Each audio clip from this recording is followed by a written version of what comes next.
नमस्कार साथियों। कुछ गोष्ठियां, समारोह, सम्मेलन बहुत सी बातें प्रस्तुत करते हैं, प्रदर्शित करते हैं।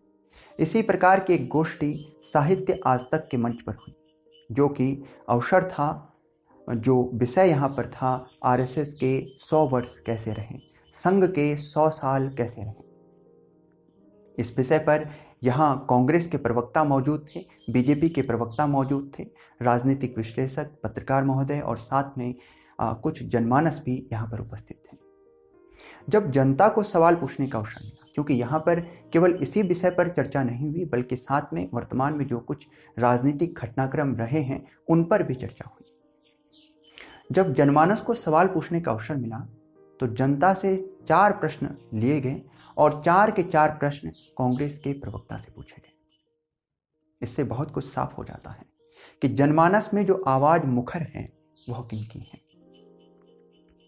इस पर कांग्रेस के प्रवक्ता कहते हैं कि सारे के सारे लेते हैं सवालों से तलाशी हमारी, उनसे कभी सत्ता के गृहवान में झांका नहीं जाता।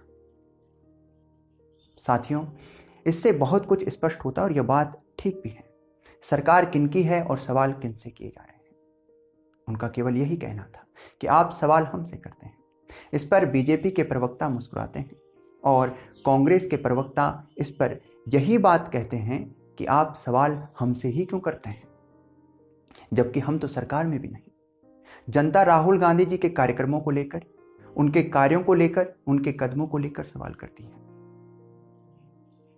और कांग्रेस के प्रवक्ता निश्चित रूप से सरकार की तरफ लोगों को ध्यान आकर्षित करने के लिए कहते हैं कि आप सरकार पर तो ध्यान दीजिए।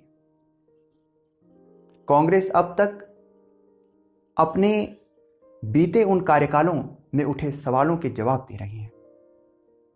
आज भी कांग्रेस उन्हीं सवालों का जवाब दे रही है और इससे निश्चित रूप से कांग्रेस के दूसरी तरफ यानी विरोध में लड़ने वाली पार्टियों को लाभ होता है।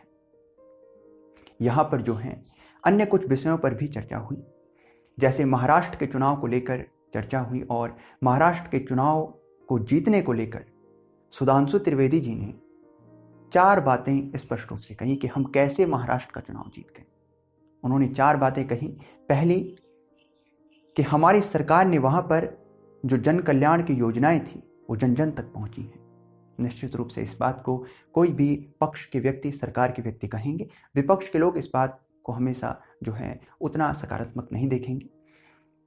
एक बात उन्होंने यह कही। दूसरी बात उन्होंने कही कि वहां पर जो हमारी पार्टी का संगठन है और सहयोगी दलों का जो संगठन है, उनके कार्यकर्ताओं ने जो मिलकर जीतोड़ मेहनत की है, उससे हम जीते हैं। निश्चित रूप से संगठन का एक महत्वपूर्ण भूमिका होती है, कार्यकर्ताओं की महत्वपूर्ण भूमिका होती है जीत में कहीं पर भी। और बीजेपी को लेकर अगर हम बात करें तो पूरे देश के भीतर बीजेपी का संगठन, भारतीय जनता पार्टी का संगठन बेहद मजबूत संगठन है। सारे देश भर में उनका एक अच्छा संगठन है। आप इस बात को समझें। निश्चित रूप से उनके शीर्ष पर बैठे व्यक्ति नरेंद्र मोदी जी इसी भूमिका से निकल कर आए हैं। उन्होंने कभी जीवन में कार्यकर्ता के तौर पर निचले पायदान पर उन्होंने कार्य किया है और उससे वे उभर कर सामने आए हैं। ये जो यात्रा उनकी रही है, ये उनके हर कार्यकर्ता को प्रेरित करती है अपने आप को एक मजबूत कार्यकर्ता बनाकर आगे बढ़ाने को लेकर। वो कहते हैं कि जैसा राजा वैसी प्रजा, ठीक उसी प्रकार जैसा नेता वैसे कार्यकर्ता। तो इससे निश्चित रूप से कार्यकर्ताओं पर, बीजेपी के संगठन के कार्यकर्ताओं पर काफी जो है इसका प्रभाव है। और क्योंकि नरेंद्र मोदी जी एक समय पर कहीं कहते हैं ना कि वे चाय बेचते थे और वे कहीं निश्चित रूप से उन्होंने पार्टी के लिए, बड़े बड़े नेताओं के लिए, बड़े बड़े कार्यक्रमों में उन्होंने कुर्सियां बिछाई हैं। वे उस मार्ग से निकलकर सामने आए हैं, तो उनके कार्यकर्ताओं को इससे प्रेरणा मिलती है, उनके कार्यकर्ता इससे मजबूत होते हैं। और यही उनके संगठन की शक्ति है कि शीर्ष पर बैठा व्यक्ति उस यात्रा से निकलकर ऊपर गया है। जो यात्रा एक कार्यकर्ता अपने लिए जमीन पर जब कार्य कर रहा होता है तो देखता है कि मैं भी उस शीर्ष तक पहुंचूंगा। तो निश्चित रूप से संगठन की शक्ति तो है। मोदी जी के इस दौर में संगठन जो बीजेपी का रहा है वो सशक्त और मजबूत रहा है। इसके बाद तीसरा विषय उन्होंने रखा कि मोदी जी को लेकर विश्वसनीयता, ये एक बड़ा चर्चा का विषय रहा है कि मोदी जी को लेकर लोगों की जो विश्वसनीयता रही है ये बेहद मजबूत रही है। और ये बात सच है कि पहले लोग, अगर आप दूरस्थ क्षेत्रों में जाएं तो लोग इतना शायद ना जानते हों राजनीति के संदर्भ में, राष्ट्रीय राजनीति को लेकर, लेकिन अगर आप अब बुजुर्गों से भी पूछेंगे, महिलाओं से दूरस्थ कहीं, तो वे भी मोदी जी का नाम जानते होंगे। राजनीति का इस प्रकार से प्रसार मोदी जी के नाम के साथ हुआ है और विश्वास भी जगा है। लोगों का मोदी जी के प्रति जो विश्वास है वो बार बार चुनाव में उनकी जीत से स्पष्ट होता है, साफ हो जाता है। सारी चर्चाएं, परिचर्चाएं, सारे विचार विमर्श, सब कुछ वहां आकर थम जाता है जब लोग एक बार फिर से नरेंद्र मोदी जी की सरकार को तीसरी बार सरकार बनाने का अवसर देती है, उनकी पार्टी को तीसरी बार सरकार बनाने का अवसर देती है। तो यहां पर सारी चर्चाएं जो हैं समाप्त हो जाती हैं, क्योंकि अंतिम जो फैसला है वो जनमानस का फैसला है, जनता का फैसला है, और वो नरेंद्र मोदी जी की पार्टी की तरफ रहा, इसलिए सब कुछ यहां पर उनके ही पक्ष में है।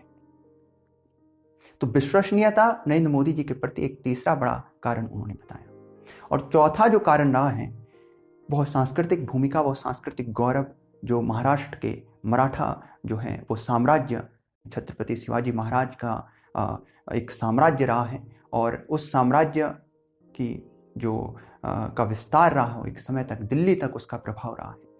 मराठों ने पानीपत के युद्ध में कितना इस देश के लिए अपना रक्त बहाया, तो निश्चित रूप से वह सांस्कृतिक गौरव मराठा लोगों ने बीजेपी के साथ देखा, और इसीलिए वहाँ के जनमानस ने बीजेपी को जन समर्थन दिया।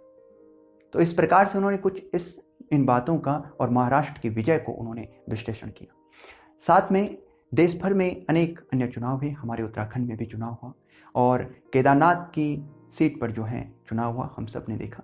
देखिए, एक सीट पर चुनाव होना कोई बहुत बड़ा अंतर पैदा नहीं करता, लेकिन इतना जरूर है कि इससे पार्टियों को और पार्टी कार्यकर्ताओं को बल मिलता है, इससे वे प्रेरित होते हैं, इससे वे मजबूत होते हैं कि आगे आने वाले भविष्य में पार्टी की तरफ दिशा है, जनमानस पार्टी की तरफ देख रहा है, आगे हमारी सरकार बन सकती है। तो ये प्रेरित करते हैं, उत्साहित करते हैं। ये छोटी छोटी जीत जो है, एक एक सीट पर जीतना, ये कहीं ना कहीं पार्टी के कार्यकर्ताओं को उत्साहित करता है आगे आने वाले विधानसभा चुनाव के लिए। यहां पर कांग्रेस की हार हो जाती है, बीजेपी जीत हासिल करती है, जबकि कांग्रेस के पास महत्वपूर्ण मुद्दे थे। केदारनाथ धाम को लेकर मुद्दा था, और ये कुछ इस प्रकार का है कि कांग्रेस जाती है जनमानस के पास और कहती है कि देश में बेरोजगारी है, हमारे लोगों में बेरोजगारी है। लोग कहते हैं हाँ बेरोजगारी तो है, लेकिन बेरोजगारी खत्म कौन करेगा, रोजगार कौन देगा? तो जाकर लोग जो हैं वोट देकर आते हैं बीजेपी को। कांग्रेस कहती है महंगाई है, जनता कहती है हाँ महंगाई तो है, लेकिन महंगाई खत्म कौन करेगा? तो जनता जाकर वोट देकर आती है बीजेपी को। बीजेपी के जो, क्योंकि देखिए चुनाव के जो नतीजे निकले उससे तो यही स्पष्ट होता है, बीजेपी की जो उम्मीदवार रहे हैं उनके आंसू देखे गए, और जो धामी जी को आकर सफाई देनी पड़ी। तो निश्चित रूप से इस सब में वे सब आरोप जो बीजेपी पर लगे थे वे सब धुल गए, और अंतिम रूप से जो विजय हुई, हालांकि वो हम निर्णायक विजय तो नहीं कह सकते हैं क्योंकि चीज़ें जो हैं उतना स्पष्ट बहुमत नहीं था, लेकिन जो है ये जरूर कह सकते हैं कि अगर वोट भी कटा है तो कांग्रेस का कटा है। भाई बीजेपी को तो अधिकतम वोट मिले ही हैं, जो वोट कटे, जो लोग बीजेपी से खिन्न थे वे लोग कांग्रेस की तरफ नहीं बढ़े, उनमें एक अच्छा खासा वर्ग जो है एक और तीसरे मोर्चे की तरफ बढ़ा है, उन्होंने एक तीसरे निर्दलीय प्रत्याशी का चयन किया है, उनकी तरफ वे बढ़े हैं। हालांकि उनका अपना एक महत्वपूर्ण जो है स्थान है और अपनी मेहनत है निश्चित रूप से, लेकिन फिर भी कांग्रेस उसे भुना पाने में नाकामयाब रही है, या उन लोगों ने कांग्रेस को विकल्प के तौर पर नहीं लिया। वो वोट कटकर गए तो कहां? तीसरे मोर्चे की तरफ, निर्दलीय प्रत्याशी को लोगों ने खूब वोट दिए। तो यहां पर जो है निश्चित रूप से एक और त्रिकोणीय गणित जो है आगे के लिए, भविष्य के लिए देखने को मिल रही है, इस बात पर भी चर्चा हो रही है। लेकिन ये जरूर है कि जो लोग बीजेपी से खिन्न थे, जो लोग बीजेपी से नाराज थे, वे लोग अगर गए भी तो कांग्रेस की तरफ नहीं गए। यहां पर इससे बहुत अधिक तो कोई प्रभाव नहीं पड़ता, लेकिन इतना जरूर है कि पार्टी के कार्यकर्ताओं में उत्साह आता है। उत्साह आता है एक जीत से, और आगे भविष्य में विधानसभा के चुनाव के लिए वे लोग और अधिक उत्साहित होकर, प्रेरित होकर कार्य करते हैं। संगठन में अगर उत्साह है, कार्यकर्ताओं में अगर उत्साह है, तो ये आधा चुनाव आप वहीं जीत जाते हैं। तो ये जरूरी होता है। यहाँ पर बीजेपी ने एक बार फिर से जीत हासिल की और एक त्रिकोणीय गणित जो है उत्तराखंड की राजनीति में उभरती हुई दिख रही है, और एक नया पक्ष कहीं ना कहीं जो है देखने को मिल रहा है, जो कि आगे भविष्य में निश्चित रूप से शायद एक और विकल्प के तौर पर जनमानस के सामने होगा। तो यहाँ से ये भी स्पष्ट होता है कि आपके पास एक और जो है विकल्प निश्चित रूप से आने वाले भविष्य के विधानसभा चुनावों में देखने को मिलेगा, जिस प्रकार से जनता ने जो है अपने वोटों को दिया है।